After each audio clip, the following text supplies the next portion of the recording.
Ito naman yung ating pasyente noon, panahon na siya ay kinatakutan sa kanilang school. Anong grade mo noon? Grade 7?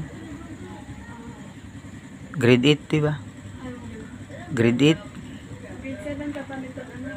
O hindi yung nag-aral ka na, yung kinatakutan ka na, grade 8 na, no? Oo, kasi nagkasala siya sa mga diwata na kagaya ng tutubi, at ngayon ay okay na siya at nakapasok ka na ngayon, ano? Pasalamat lang tayo sa mahal na Panginoon Diyos sa masalangit at natulungan siya natin at nakapasok na siya. Dahil pati teacher mo, no, natatakot din sa'yo, no? Pati yung mga classmate niya natakot sa kanya. Pag nakikita siya, natakot sa kanya. Tumatakbo. Yun ang sabi ni mama niya. Si mama niya yun nandito nun, kasama. Sabihan mo si papa mo yung magano ka lang ng pangunta sa katawan mo para hindi ka nila kasi darating ang matitiyempuhan ka naman yan. Pero pag may pangunta ka na sa katawan, hindi ka na yan, hindi parehas ng una.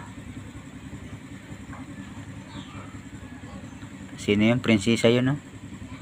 Yung diwata, no? Yung tutubi. Salamat at tinupad ng kanyang pangako na ibalik na yung isip mo, at siya mismo nagamot sa iyo, Hamurawong ka rin, no? Napilya doon yun? Resyo. Ha? Resyo. Trisyo? Resyo. Risyo.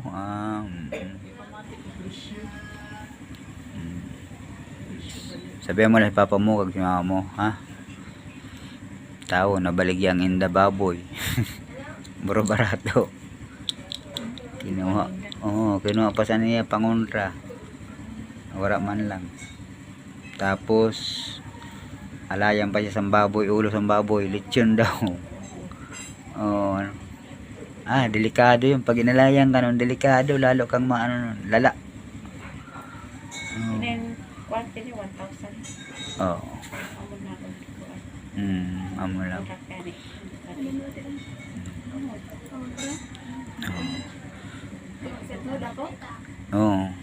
Ayaw man dito sa mga kajulyo, kanusya. Kanusya.